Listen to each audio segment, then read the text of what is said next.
5 years ago, I only had $400 in my bank account, and nowadays I make upwards of $1,000 a day as a 22-year-old entrepreneur. And by the way, that's coming from a lower middle class background. In this video, I'm going to share with you everything I did to make this happen step by step. That way, all you have to do is copy me. So I grew up in a small town, less than 10,000 people, with no real career opportunities. My mother worked as a nursing assistant. Her job was actually pretty dangerous because she had to deal with very violent patients. Alongside with her other female co-workers, she had to take care of drug dealers, of thugs that got into knife fights with gangs, convicted felons, so not exactly the friendly type as you could see. And with only a single security guard for the entire building, as you can probably guess, shit was bound to happen. Sometimes it would even happen that one of the patients would get verbally and physically abusive with some of the nurses. They wanted the nurses to go and bring them McDonald's at 3 AM, as if it were a 5-star hotel. Now when it comes to my father, he was working as a nurse, but since many years he had fallen out of love with his job. He was treated like a commodity by his superiors, like a pawn on the chessboard. They were understaffed, so each employee had to do the work of 4 people, and that, among many other things, led him down the rabbit hole of addiction. So growing up, I'll be honest with you, I had a very shitty relationship with him. We'd often get into heated, verbal and physical arguments. So for a very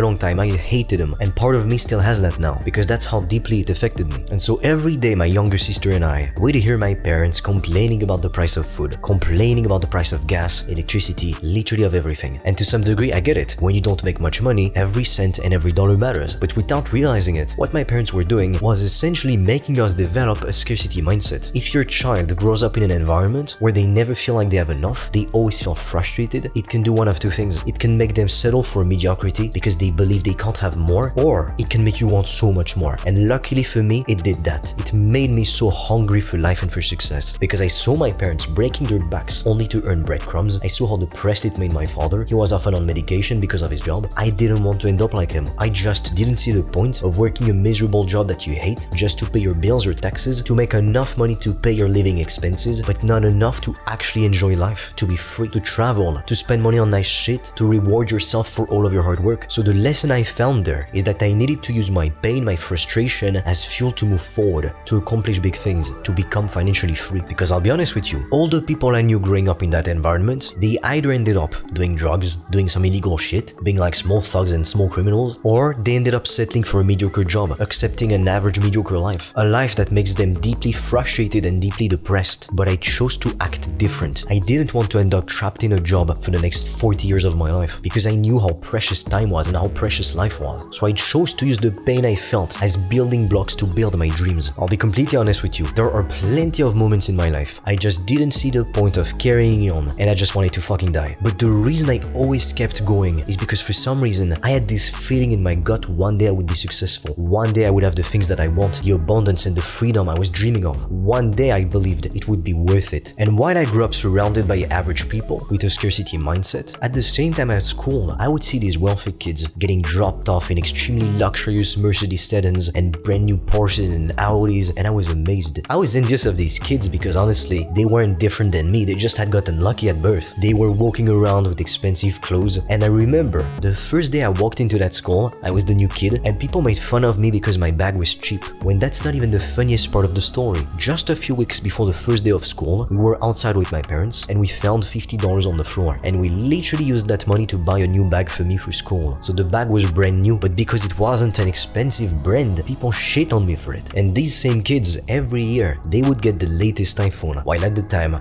I didn't even have a phone, and every morning I had to force myself to get up super early, sleep deprived, because I was depressed, like I couldn't sleep properly, just so I could take the crowded bus to go to school in the freezing cold of the winter. And after the summer break, it was the same freaking story. They would tell tales of their vacations to Rome, Italy, Greece, New York City, and while it felt inspiring listening to them, knowing that this kind of life was actually possible, knowing that you could indeed live positive experiences and have so much fun, I was also extremely jealous, because growing up we never did any of these things. We couldn't afford it, even though my mother really wanted to travel. And so it felt very frustrating to live half of a life, to see my parents working so hard only to earn breadcrumbs, while I knew for a fact wealthy people had the time of their lives. The rare times I would happen to see a supercar on the highway, I was mesmerized by it. I would wonder who was driving it, how old they were, and most importantly, how they could afford to drop $300,000 on a car that was more than my parents' house. I wondered how different their mindset must have been from everyday people. And I thought one day I would have a supercar myself so I could symbolize my hard work paying showing off. A sports car stands out. It shows to the world you are different. And at some point in the future, I do plan on getting a sports car myself, but to be honest with you, the reason I wake up every morning and do the hard work, even though sometimes I don't feel like doing it, it's because I'm driven by a deep, powerful mission. I want to empower ambitious individuals to break free from the traditional 9-to-5 grind and build profitable online businesses the same way I did. I want to build a true legacy, something huge. Some people, they get to their first $10,000 to $20,000 per month and they go and they rent a Porsche and they go and they buy a Rolex, they go to the club and they spend all of their money to impress girls. It's like, okay, it's great, enjoy yourself, but be careful. I'd rather reinvest $10,000, $20,000 per month in my business and scale to $100,000 a month, $200,000 a month, and then spend some money on nice shit. I'm playing the long-term game. When you grow up without much, it can either do one of two things, depending on your personality. It can make you settle for a mediocre average life because you think you can't do better, because you think that's all that there is, that's all that's possible to obtain, and rich people are just lucky, but you're not one of them. Or like me, it can make you hungry for more, and you become completely determined to do whatever it takes, as long as it takes, to become financially free and break free from modern slavery. Growing up broke lit a fire under my ass. It made me develop an insane work ethic, because nobody was going to give me the life of my dreams on a silver platter. Nobody was going to give me a $30,000 per month business just like that, in exchange of nothing. I had to go out there and to build it myself, and it's an ongoing process, it never ends. The moment you become complacent, you can very quickly lose everything. Now, it's when I was 11 that I decided to type how to get rich in the YouTube search bar, and I discovered you could make money online with only a laptop and a steady internet connection. That moment changed my life. I felt like I found my calling in life, so I got started immediately. At first, I tried growing Instagram team pages, but I failed miserably. I wasn't really convinced that this business model would make me successful. I didn't really believe in it. So because my beliefs were not very optimistic, my actions were not actually consistent. I wasn't working as hard as I could. So of course, the results I got were shit. And then later on in high school, I discovered that you could do dropshipping. And so with one of my friends, we decided to do it together. At the time, we were both broke, but since he was working a part-time job, he was going to invest in a 2.5k dropshipping course from one of the big gurus in the space. And so we decided to work on it together. So we tried dropshipping with paid ads, we made a Shopify store around the winning product, a flat squeeze mop at the time, and I launched our first Facebook ads campaign ever. Only 30 minutes later, we got our first sale. I couldn't believe it. I had just made $50 in 30 minutes at 17. Now, to be honest with you, I had a feeling that this was too good to be true. What ended up happening is that Facebook ads quickly ate up all of our ad budget. So sure, we made $50, but we spent close to $3,000 in total, so not exactly worth it. And my problem with dropshipping or these similar business models is that they're sold to you as business models made for beginners, when they're not. When you're a beginner, you shouldn't have to go and to spend hundreds of dollars per day on ads to sell shitty products with extremely small profit margins. In fact, if you made $10,000 in a month with dropshipping, you would keep between 9% to 20% in terms of profit. So this would mean that before taxes, you keep between $900 up to $2,000. And after corporate tax, which is typically 25% in most countries, you would only keep $675 or 1.5k. So you work more than a guy working at McDonald's, but you make less money than him, because after that, after corporate tax, you'll need to pay income tax or dividend tax. So you literally made less money than the dude working at a fast food joint. And initially, you made $10,000 in a month. And that's how all of these dropshipping gurus fool you. Now later on, we did try dropshipping with organic marketing, but I couldn't stick to anything because I would always see the competition, want to copy them, and so we'd constantly work on a Shopify store for a few days, close it, open another